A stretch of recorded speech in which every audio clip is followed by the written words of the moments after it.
Okay, hold on. I already know what you're thinking. Oh, this album's great. This album's underrated. You're just hating on it. Look, hear me out. Invincible didn't flop or go wrong initially when it came out, but more on that later. With my experience, I've been a Michael Jackson fan really nearly since middle school, almost 10 years at this point. While I have been more critical of his works, I still firmly believe that his 3 albums he did with Quincy Jones are his best. The point of this video isn't necessarily to be critical of Invincible, it's also to get to the reasons why it didn't live up to MJ's standards by that point in his career. That's why I'll be looking into what went wrong with Invincible by Michael Jackson.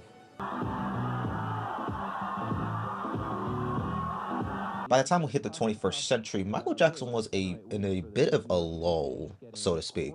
His last studio album was in 1995, which was over an hour of him basically saying fuck you to the media. He appeared at the World Music Awards in Monaco, receiving the best-selling pop male artist of the Millennium Award. His past works remain dominant, with Billie Jean, Rock With You and Beat It on Rolling Stone for the 100 greatest songs of all time list. Recording Invincible took nearly the entire year of 2000 within various studios, specifically places such as the Hit Factory in NYC and Record Plant in LA. He collaborated closely with producer Rodney Darkchild Jerkins, who helped aim for a futuristic R&B sound. Several tracks were recorded during that same year that included Heartbreaker, the title track, Butterflies, Cry, and The Lost Children. The budget for this album was over $30 million, making it one of the most expensive in music history. He was embracing fatherhood by raising his 2 kids, Prince and Paris Jackson. Business-wise, he was actively exploring film and tech interests, including a brief unsuccessful attempt to purchase Marvel Comics with Stan Lee. Okay, so before I go into what was wrong or what went wrong about this project, I want to make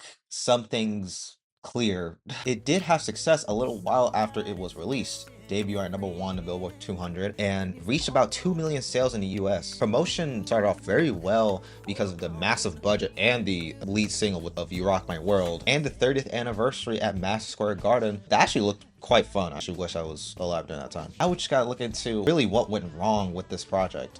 Okay, first off, I have to talk the explosive feud with Sony and Tommy Mottola.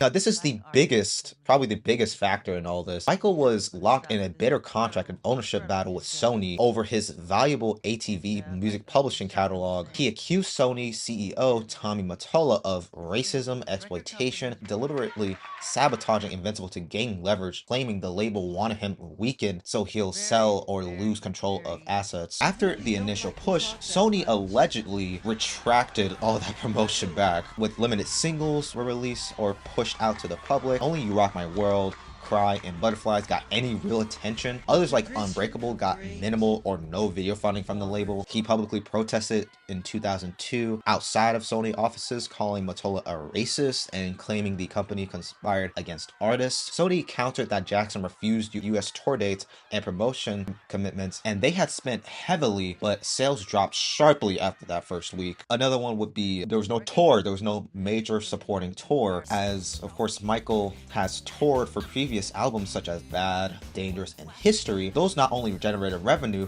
but kept him in the public consciousness. A tour was originally planned and discussed for Invincible, but it never came to pass. Some say he refused US tour dates due to contract frustrations. Others say Sony withdrew support amid the feud that I've mentioned earlier. Next one is part of my argument, the commercial performance and expectations gap. While it did have success that I mentioned earlier, it fell off really quick. There has been an estimated range from 6 to 8 million to 10 plus million. Compared to his last albums by Michael Jackson standards, it's a major drop off, especially a fucking drop off from History. Granted, it was the 11th bestseller globally in 2001 per IFPI, but expectations for the King of Pop were stratospheric. Now, before I get into the album itself, I want to make something very clear, and I'll be doing this going forward in the future. This is all my opinion, so I'm not the end all be all when it comes to anything in regards to music discourse. I'm simply making my opinion on said music. Okay, Mochi was gonna do this section, but oh, he's sleeping in the other room. We were listening to the album like literally just the other night. So for starters, this album was kind of good. As a big fan of Michael Jackson's work, I used to listen to this project a fuck ton back in middle school. So call this nostalgia, but then again, I was able to still point out some flaws that I'll mention in a bit. However, nostalgia wasn't really the only factor in why I like most of these tracks on here. Now let's address the elephant in the room. You Rock My World is an undeniable banger. It's one of Michael's best so far as his later years go. I didn't mind the instrumental break, however, it's much more complimented by the music video. Break of Dawn is my favorite cut on the record. It's a great contemporary R&B cut, and the chorus is just so good. The Child track was nice. Unbreakable was a great opener, and the emotional heft on Don't Walk Away hit me like a bag of bricks. My criticisms heavily lie in some of the vocal performances as well as a few songs on the track list that just weren't up to snuff. He had this weird whispery vocals on Privacy, and there's an odd inflection with his voice on 2000 Watts. To this day, I still do not know what to make of the song Cry. I guess the only interesting thing about it is the last leg, when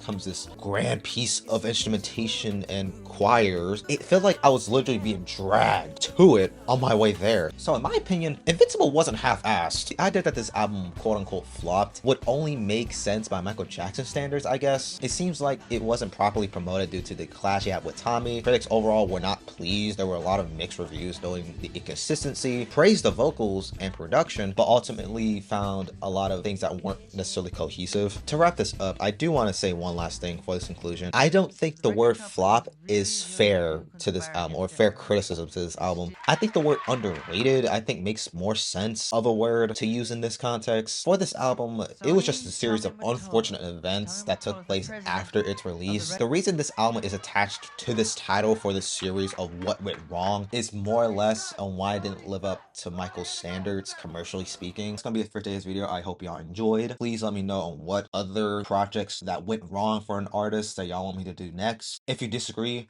Mochi will be dancing for you in the next room. And as always, I'll see you on the next video. Cue the outro music. Get in this car, girl. All this trouble you done caused.